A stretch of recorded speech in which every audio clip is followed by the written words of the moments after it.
Esse primeiro caso, em que a gente vai fazer fazer 1 ou 2 stops, enfim, para a gente discutir os aspectos pertinentes. Eu acho que aqui o objetivo é trocar efetivamente experiências.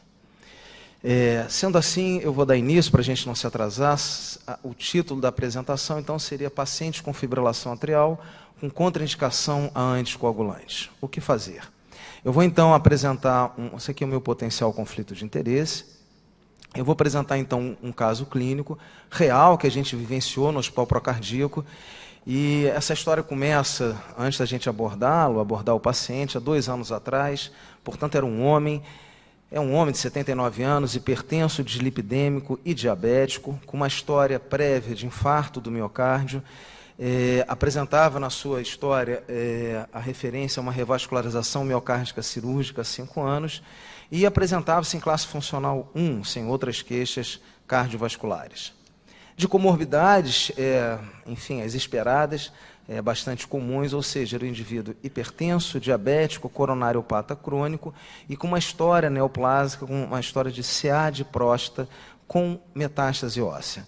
Ele tinha submetido a um longo tratamento radioterápico e, na época, 2 anos atrás, enfim, na época do início dessa história, já havia uma referência a inúmeras internações por hemorragia digestiva baixa, com necessidade de transfusão sanguínea. Portanto, eventos hemorrágicos maiores, eventos hemorrágicos definitivamente importantes, e que trazia consigo uma história já, um diagnóstico de retite actínica, paciente muito orientado, muito sagaz, e que, portanto, dizia esse termo, né? Tem um retite actínica. Em termos de achados clínicos, um exame físico inocente, uma função renal preservada e um bom prognóstico oncológico, a despeito da referência de metástase óssea, não havia um prognóstico oncológico ruim, enfim. E aqui era o eletro, um dos eletros dele, dentre vários outros, da fibrilação atrial. Ele vinha em uso de clopidogrel, enalapril, amlodipina, enfim, medicações comuns aí para hipertensão de um coronariopata crônico. Em relação aos exames complementares, ele tinha um eco com átrio esquerdo um pouco aumentado, uma função ventricular preservada, e um Holter, digamos assim, absolutamente inocente, uma frequência média de 68 e uma baixa prevalência de extrassistolia atrial ventricular. Resumindo, que talvez tenha sido bastante informação, mas para a gente começar a filtrar o caso, a gente está diante, nesse momento, de um homem de 79 anos, portador de fibrilação atrial paroxística, com várias documentações de fibrilação atrial paroxística, em classe funcional 1, com CHA-DIS-VASc 4, um CHA-DIS 4, um CHA-DIS-VASc 5, em que eu acho que não há dúvida, nenhum mistério da necessidade e da condição sine qua non de anticoagulação nesse indivíduo. Na sua evolução, entretanto, ele apresentou hemorragia digestiva de difícil controle. Isso a gente está na época, né? Com transfusões repetidas e só conseguiu um controle depois da aplicação de plasma de argônio. Foi um caso, assim, que do ponto de vista da hemorragia digestiva, bastante difícil. E na época, então, uma grande dificuldade de manter a anticoagulação, uma grande insegurança, e eu acho que é esse o dilema que a gente vive na clínica, né? Na prática clínica, são esses doentes com múltiplas comorbidades, com CHA-DIS alto, um CHA-DIS-VASc alto, e uma dificuldade real de manter a anticoagulação plena.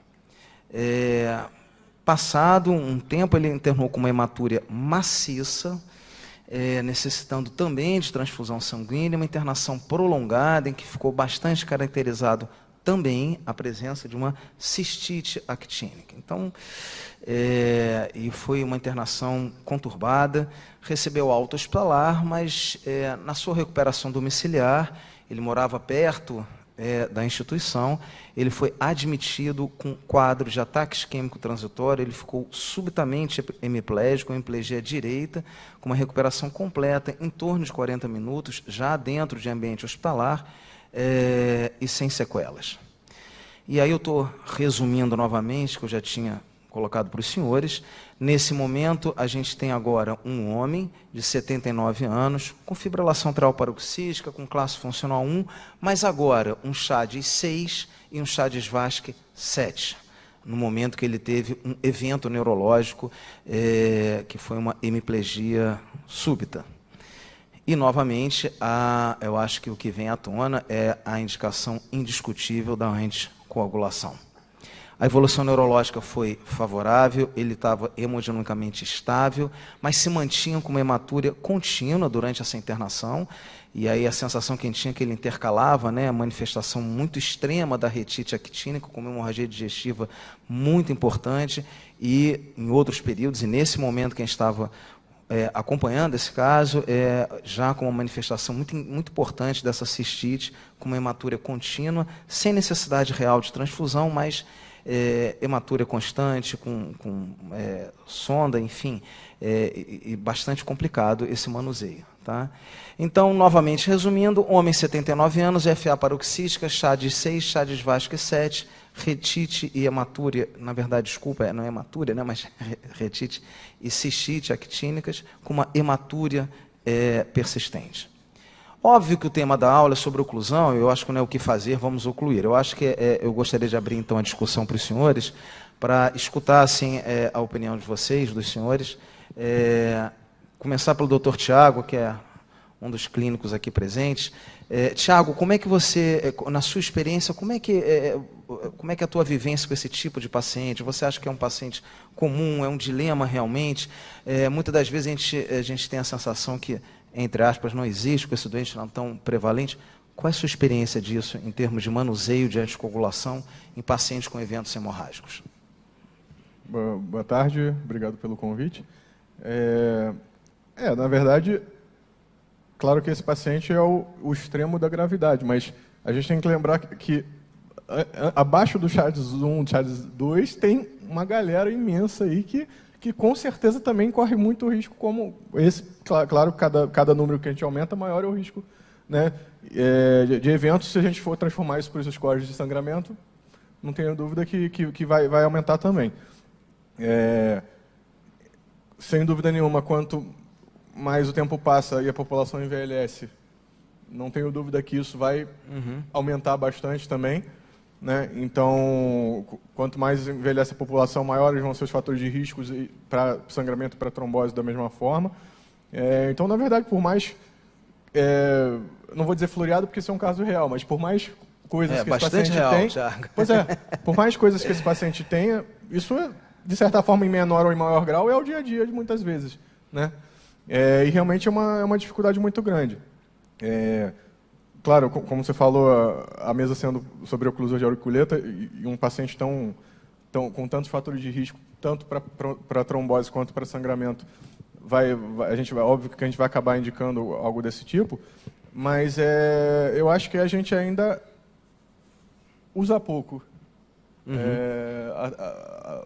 essa terapêutica. Eu acho que a gente, com o passar dos anos, da mesma forma que, sei lá, há 20 anos atrás, a experiência da eletrofisiologia era menor, os catéteres eram outros e agora muito melhores.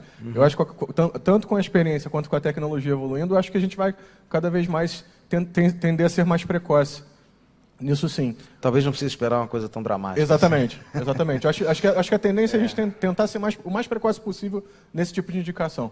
Perfeito. Luiz, eu fiquei na dúvida. Ele estava em uso do anticoagulante quando teve... Era isso que eu ia falar, você se adiantou. Perfeito. Na realidade, eu queria escutar, antes de escutar vocês dois, que são efetivamente intervencionistas, mas era isso que eu ia puxar agora, eu queria escutar o Cláudio e o Mansur, por gentileza. Na verdade, esse doente, nessa confusão toda, porque é tanto dado que, para a gente resumir, mas nessa confusão toda, ele já tinha usado a varfarin no passado e houve uma tentativa real, tá, de se tentar, e se usou durante um tempo, a rivaroxabana.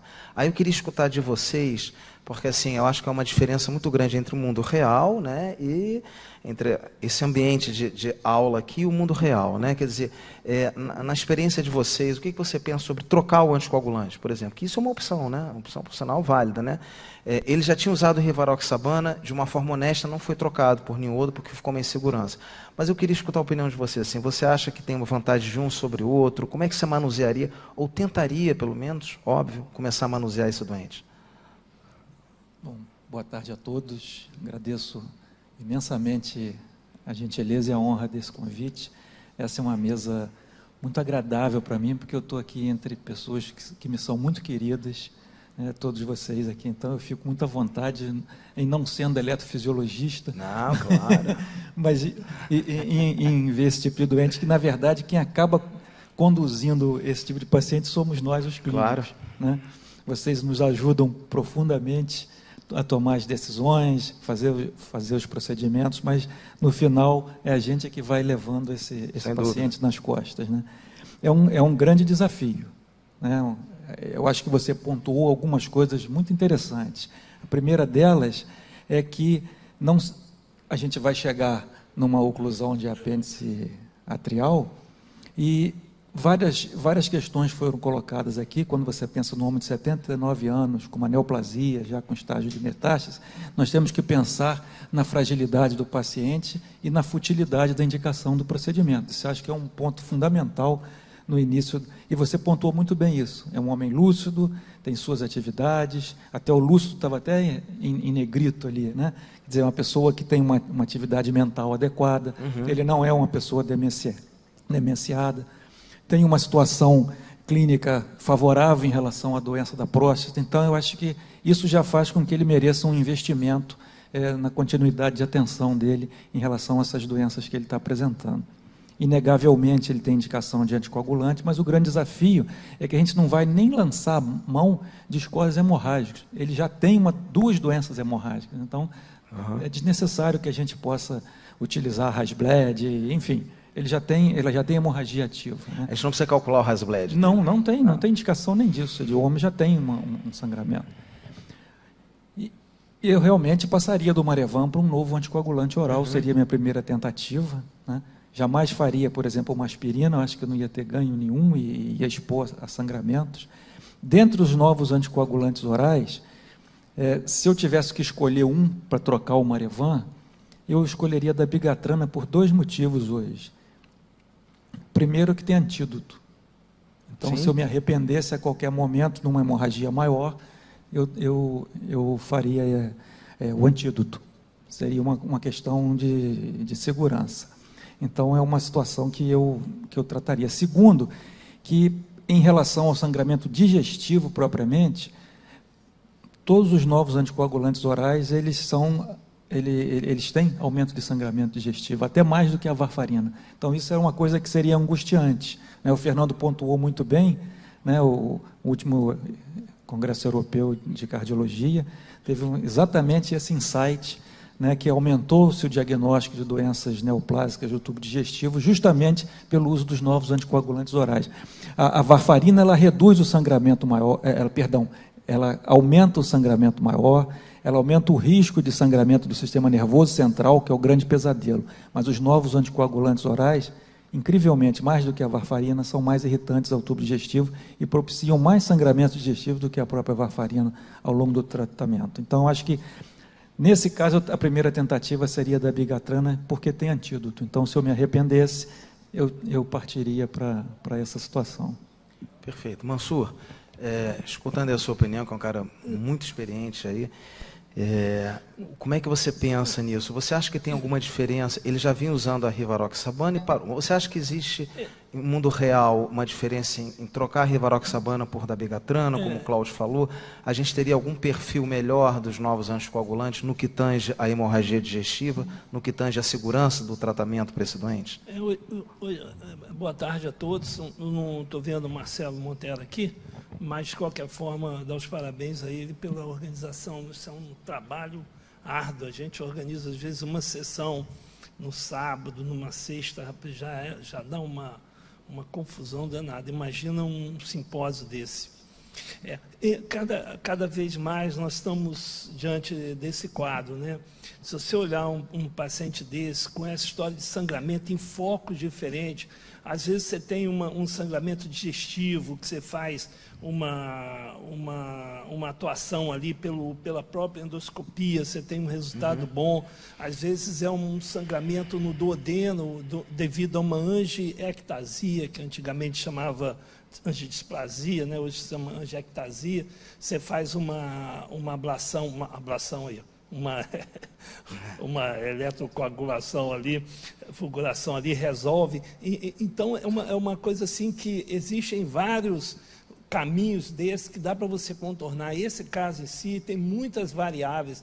Se você for olhar o Chades-Vasque de 7, o risco é de 14,7% de evento. Eu fiz o Hasbrid dele rápido aqui, deu Hasbrid de 4, dá 7,9%. Quer dizer, tudo dele é muito alto, né? Em termos de 7,9% de sangramento, tudo dele é muito alto.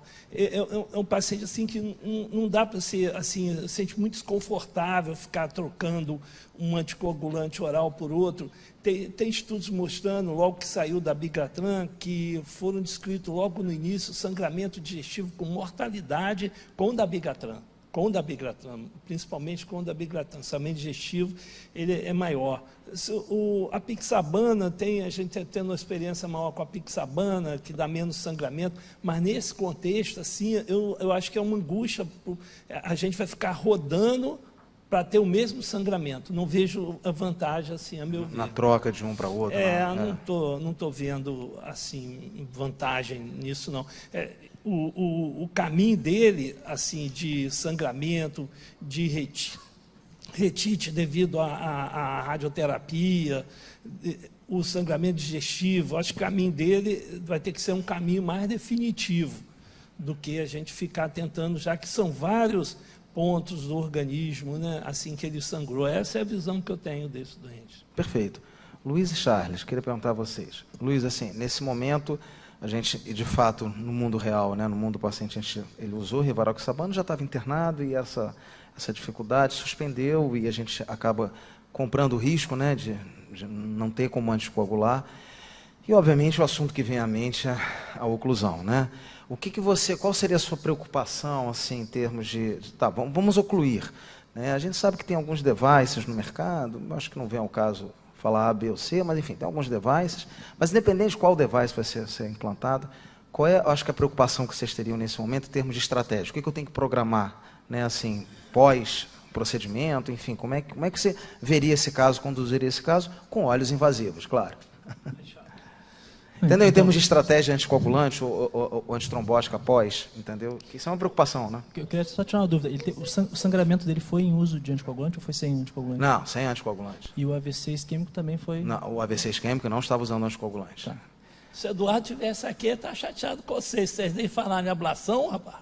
Aí eu falei, esses caras estão folgados, já vão direto para o outro. Eduardo ia falar aí. Então, assim, esse paciente, né, teve um evento hemorrágico sem uso de anticoagulante, então acho que não seria uma opção mudar o anticoagulante, porque ele fez um evento hemorrágico espontâneo sem o uso do anticoagulante, né? Então, ele tem uma condição proibitiva para o uso do anticoagulante. Nesse caso, então, estaria indicado a oclusão percutânea da auriculeta, né? Quanto às opções de device disponíveis, né, a gente tem basicamente no Brasil 2 principais devices disponíveis, que é o Amplatzer e o Watchman, né? E com relação ao perfil após o implante, né, ao perfil de anticoagulação após o implante, né, o Watchman inicialmente ele indicava o uso de varfarina, né, por 45 dias seguidos do dupla antiagregação plaquetária, né, por pelo menos 6 meses, depois AS indefinidamente. Já o Amplatzer tem um perfil mais seguro de dupla antiagregação plaquetária por 6 meses, seguido de aspirina indefinidamente. Entretanto, vários grupos utilizam a dupla antiagregação plaquetária por um período mais curto, por 1 mês, seguido de AS indefinidamente, e outros grupos, um número significativo de grupos na Europa não utilizam nenhum antiagregante, nenhum anticoagulante após o implante. Então, eu acho que o Amplatzer seria o dispositivo mais indicado para esse caso. Charles, eu já vou te passar a palavra, mas eu não posso deixar de responder o Mansur, porque eu adorei sua intervenção. Não, se o Eduardo estivesse aqui, eu falaria de ablação. Claro. Aí você tocou meus brilhos, né? Mas aí, tô brincando com você. Eu digo assim, de fato, eu só não coloquei para não estender, porque só não se discutiu, porque assim, a gente não conseguia anticoagular. Então a gente não tinha como fazer uma ablação, só como você... Imagina meter uma heparina com TCA de 350, foi só por isso. Absolutamente pertinente a sua colocação. Eu sei, não. Perfeito. Mas assim, a gente não pensou, não estava no cardápio a ablação, porque a gente não tinha, porque ao fazer a ablação a gente obrigatoriamente tem que anticoagular depois pelo seu efeito protrombótico. Mas absolutamente perfeito. Mas acho que eu o Eduardo acho talvez se a gente colocar de outra forma, se a gente pensar Fala, dessa Charles. forma, a fibrilação atrial paroxística, a gente só não conseguiu abordar essa fibrilação atrial paroxística parou no antes. seu tempo correto, porque o score de risco RAS-BLED, que é feito para você observar se esse paciente vai ter risco lá na frente, já era elevado já há algum tempo. Entretanto, a gente não tomou uma atitude contra isso, já sabia. Provavelmente esse paciente não fez o primeiro sangramento no hospital, ele já fez alguns outros sangramentos menores. Então, eu acho que o que a gente precisa ter é a capacidade de prever que esse evento vai acontecer. Usar os scores e as informações que o paciente oferece para poder prever. Será que eu vou fazer ablação enquanto ele ainda não está tão sujeito a sangramentos? Será que eu vou ocluir? Ou eu posso me adiantar ao problema? Eu acho que, quando hoje a gente fala em sangramento e fibrilação atrial, estar atento ao paciente antes que um evento que simplesmente impeça que ele faça qualquer terapia aconteça. E aí o paciente fica numa sinuca e sem ter para onde sair. Mansur, fala. Esse coisa do Charles aí, eu vou provocar você, rapaz. Vai o Que é quê? seguinte, eu vou provocar o 6-4 Vambora. aí, que aí eu sou Catarina não, né? Eu discuto muito isso com o Eduardo. Eu vou tirar o Charles Vasque de 7, vou te dar um Charles Vasque de 4. De 7,9% caiu. Aí eu falei o seguinte, você fez ablação num doente habitual. Continuou o Charles Vasque. Você Sim. tira o anticoagulante ou não tira? Então, sempre a gente vai ter essa restrição. Aí- Pelas diretrizes, não é você vai sim ter que ou trabalhar não? com um CHADS elevado e um paciente de 79 anos, você vai ter. Entretanto, você vai ter um cenário em que você tem algum grau de segurança. Esse paciente, no momento em que ele suspendeu o anticoagulante, ele já fez um ataque isquêmico transitório na sequência. Não, você fez Então, você tem uma ablação, margem. não. Você fez ablação. Eu acho que você está colocando Entendeu? Você a fez questão de ablação, quando suspender, né? Sucesso absoluto. A ablação sua foi sucesso absoluto. Isso não tem dúvida. Passaram uns 6 meses, sucesso absoluto. O cara está com o monitor implantável. Vamos dizer que esteja. Você tira ou não tira a anticoagulação? Não esse. Essa é a questão, Não não esse. esse. Estou dizendo, não. Na Saí verdade, assim, no outro contexto, pela diretriz, você necessariamente tem que manter a anticoagulação para todo paciente que tem um CHADS, assim, no seu caso, um paciente com CHADS de 3 ou 4, necessariamente estaria anticoagulado. Entretanto, como você vai individualizar a terapia desses pacientes, muitas vezes você pode escapar da diretriz para individualizar aquela necessidade específica. Já tem alguns estudos, inclusive o último é de 2014, que mostrou que a redução a ablação de fibrilação atrial reduz risco de evento embólico em todos os grupos de CHADS e equaliza o paciente que teve FA e fez a ablação, ele tem um risco de evento. É uma coorte que está sendo avaliada já há alguns anos e tem um risco de evento embólico semelhante ao paciente que nunca teve fibrilação atrial. Então, com esses dados em mãos e sabendo que a diretriz não contempla essa opção, você vai individualizar o paciente e dar uma opção para ele. Olha, você fez ablação, nunca mais teve nada, vou suspender seu anticoagulante e a gente toma a decisão mais à frente. É uma possibilidade. São as possibilidades, mas que a gente precisa ter um pouquinho de tempo para poder tomar esse tipo de decisão. Não, eu acho assim, respondendo, Isso eu acho que o passa politicamente correto, desculpa, Cláudio, o politicamente correto é assim, não suspende anticoagulante. No mundo real, a gente tem vários ensaios. Qual é a dificuldade de ter um grande ensaio que responda essa questão? É randomizar esse tipo de doente, em que o endpoint é um desfecho muito duro, que é AVC, que é AVC sequelante. Então, assim, a gente tem realmente um leque aí na literatura. A tese do Eduardo foi sobre isso, já tem 7 anos, sei lá. Então, A tese dele, não vamos deixar de falar isso. E até CHADS 3, né, um pequeno número, mas assim, e que suspendia o anticoagulante. Então, no mundo real, a gente tem paciente, mas eu acho que cai na individualização, que o Charles falou. Eu acho que o CHADS Vasque, ele ajuda muito nisso, porque a idade tem um peso 2 e o stroke tem um peso 2. Então, se você tem um doente de 50 anos, hipertenso, com coração normal, que fez uma ablação, é tentador tirar. Se você tem um paciente de 70 anos, que já fez um AVC, que tem uma disfunção ventricular, esse não dá coragem, não. Né? Então, acho que vai ter que ser...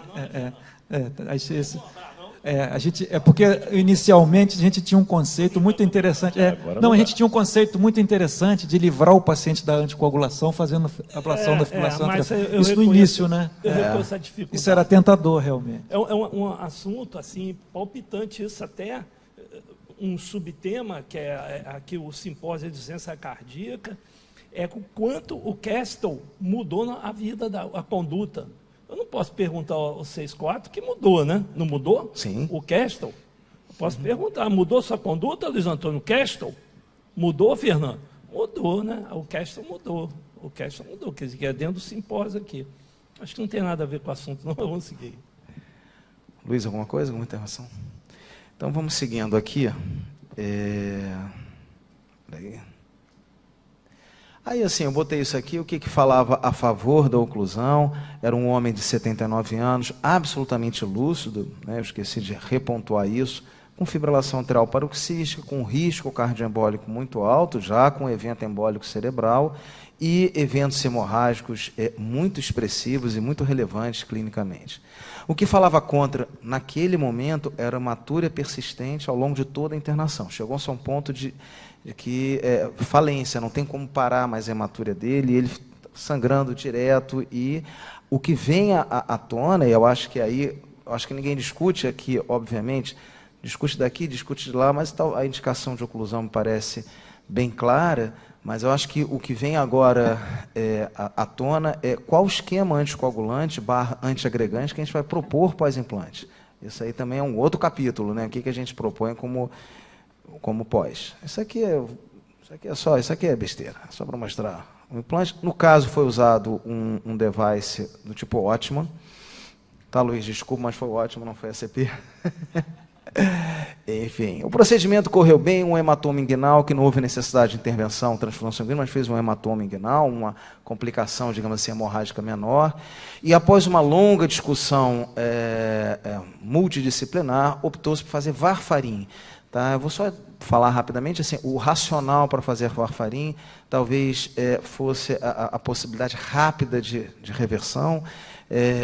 Ele adquiriu um coago cheque, ficou acompanhando, e após 45 dias, ou seja, a gente fez o esquema clássico do Ottman, né, que era varfarin 45 dias, dupla antiagregação, e um eco de controle 45 dias depois, sem leak paraprotético, 2 meses após, nova enterorragia, e os fenômenos hemorrágicos são muitos, e aos 5 meses esse indivíduo apresentou, ele foi reinternado com uma CIA, com uma grande repercussão hemodinâmica, talvez uma complicação que a gente esteja começando a aprender com a mitraclip, com oclusão, pela punção transeptal, ele fez um grande CIA que necessitou de intervenção e colocou um amplatzer no septo intraatrial.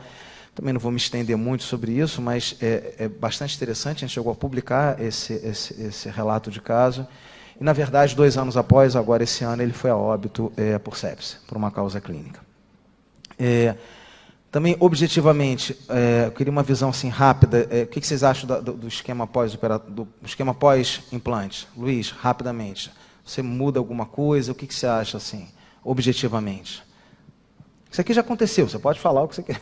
Se você achar errado, você fala. Não, é o esquema modelo do estudo Protect, né? Mas, assim, hoje em dia a gente já está habilitado a ser mais econômico, né, no uso do anticoagulante, mesmo após o implante do Ottman. A gente poderia utilizar um dos novos anticoagulantes orais, né, no lugar da varfarina, ou mesmo entrar somente com dupla antiagregação já de início, né, de 1 a 6 meses, depois passar exclusivamente para aspirina.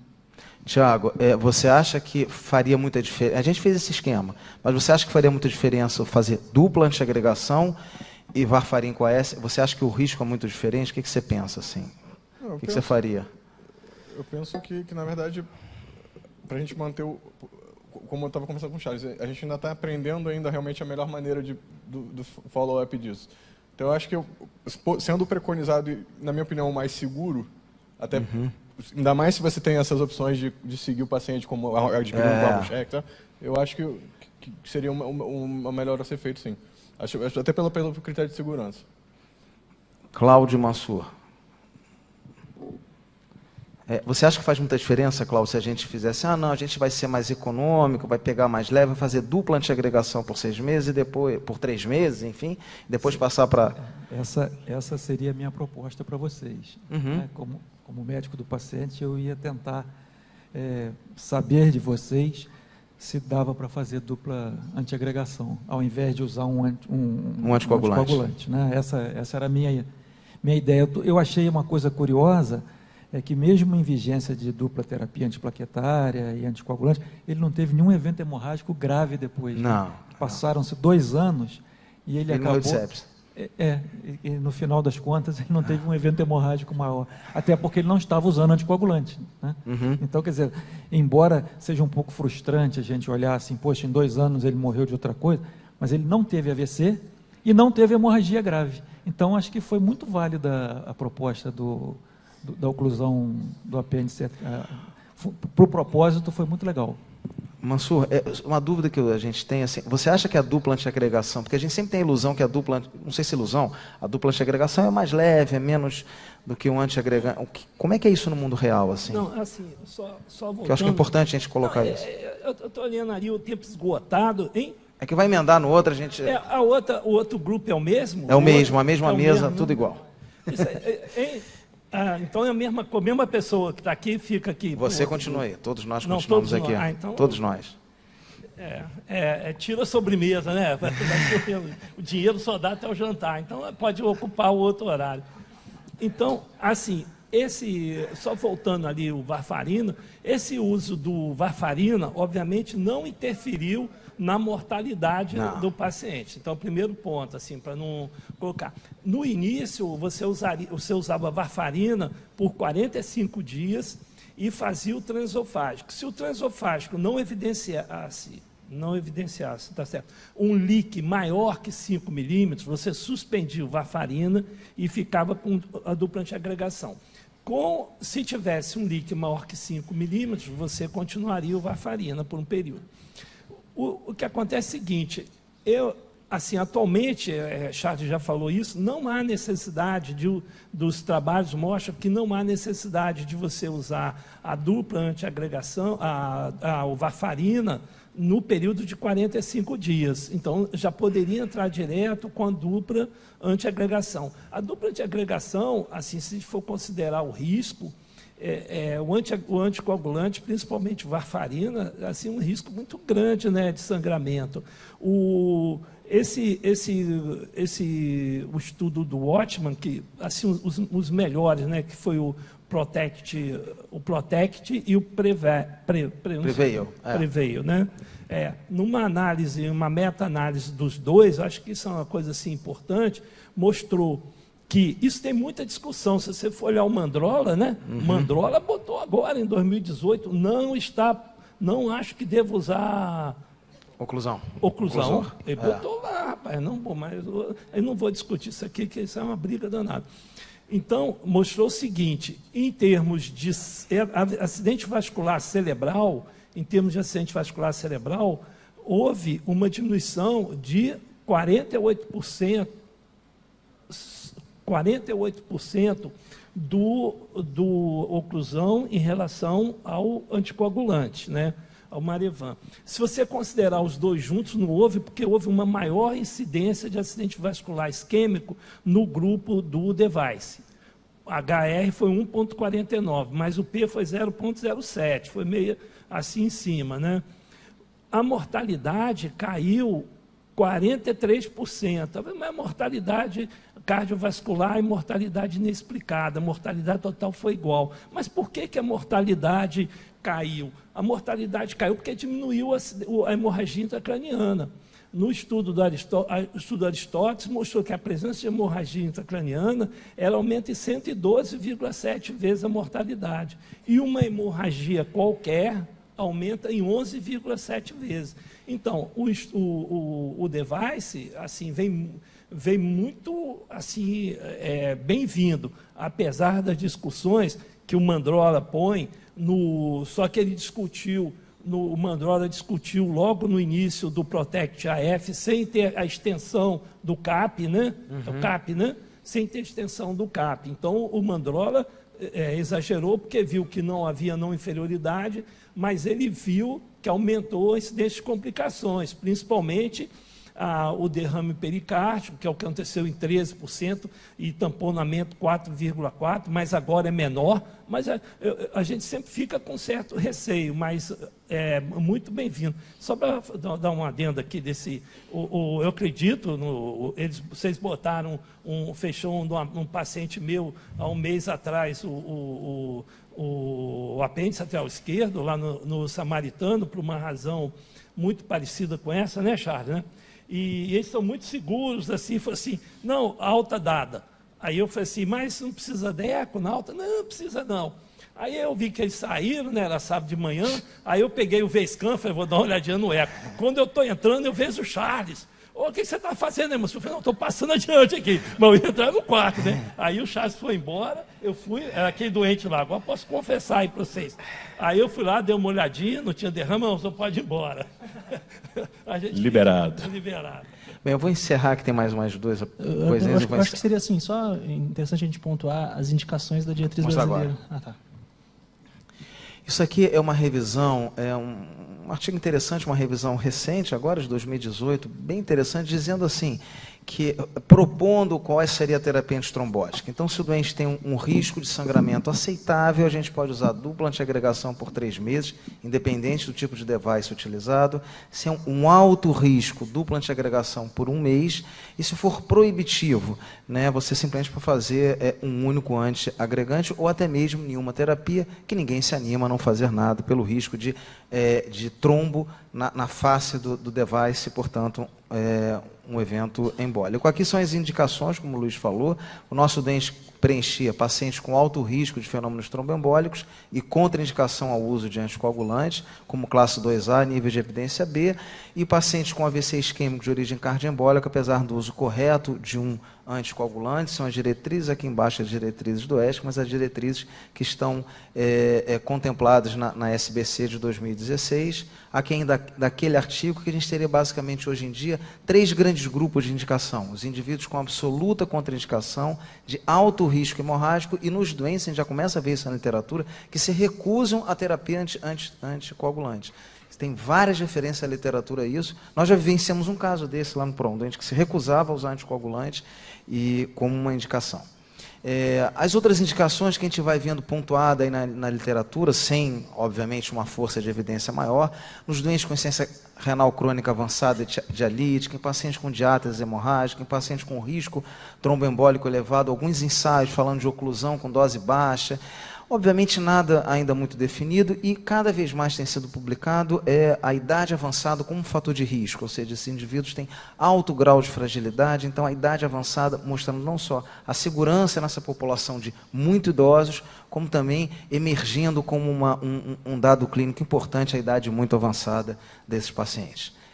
Olha só, a gente passaria até amanhã, mas o Charles tem que falar de subcutânea, a gente passaria até amanhã falando sobre isso. Pois não, Mansur? A gente vai sair e voltar? Não, vocês podem continuar. Não, eu só queria fazer uma parte. Eu estou vendo o Edson Nunes, não é, Edson? Edson Nunes está ali. Eu só queria colocar um adendo, Luiz, assim. A fibrilação atrial não valvar, a oclusão do apêndice é perfeita. A gente sabe que 90%, na verdade não são 90%, 91%. 91% do trombo sai do apêndice atrial esquerdo. No valvar, a gente tem que tomar cuidado que é só 57%. Os outros 43% saem de outros locais, entendeu, Luiz? Só para atentar para isso que é importante. Isso é um assunto, talvez, que você falou, o Edson está aí, uma pena, que da indicação de você fechar um apêndice atrial esquerdo durante um ato cirúrgico.